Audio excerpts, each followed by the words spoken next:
Welcome to today's discussion. We're diving into high-yield dividend stocks in the S&P 500. Let's get started. Yeah, can't wait to hear about this. What's on the agenda? So, you know that the S&P 500 has skyrocketed nearly 51% over the past 2 years, but Mm-hmm. dividend yields are lagging at just 1.2%. Right, that's been a concern for income investors. Exactly. Income investors are left hunting for steady cash flow.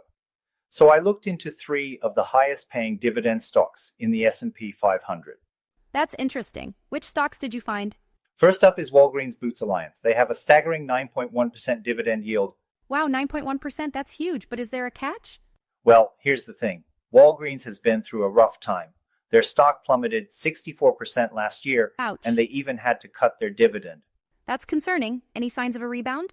Actually, yes. In their recent fiscal quarter, they reported a 12.7% increase in pharmacy sales, which is promising. Mm-hmm. But how are their retail sales doing?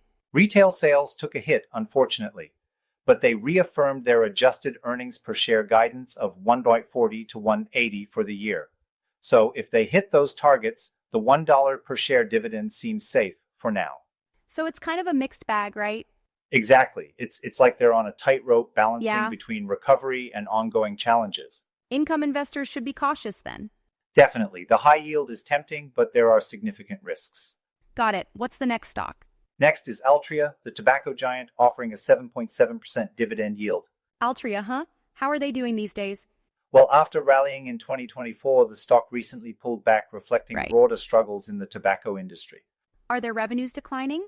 Yes, revenues dipped by 2.5% in the first three quarters of 2024, but their adjusted earnings per share increased slightly to 384.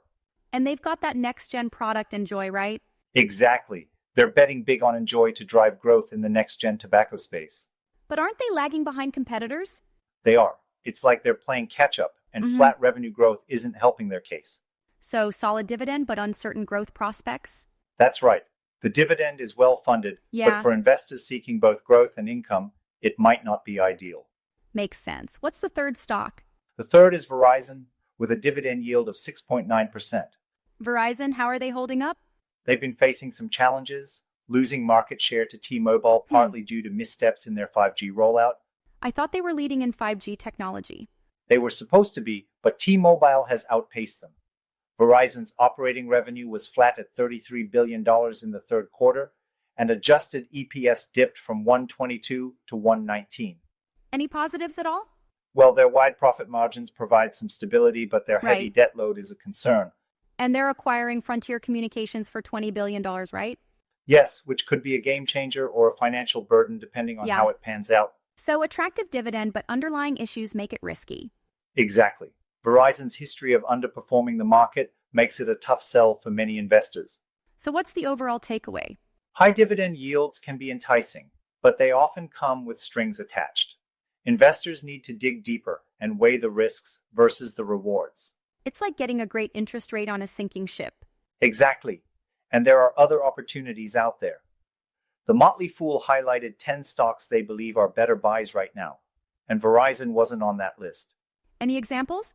Well, if someone had invested $1,000 in Nvidia when it made the Motley Fool's list in 2005, Mm-hmm. that investment would be worth $863,081 today. Wow, that's phenomenal. Right? That's the power of a good stock pick. So maybe focusing on growth stocks is the better strategy. Exactly. While Walgreens, Altria, and Verizon offer tempting dividend yields, their business challenges are hard to ignore. Makes sense.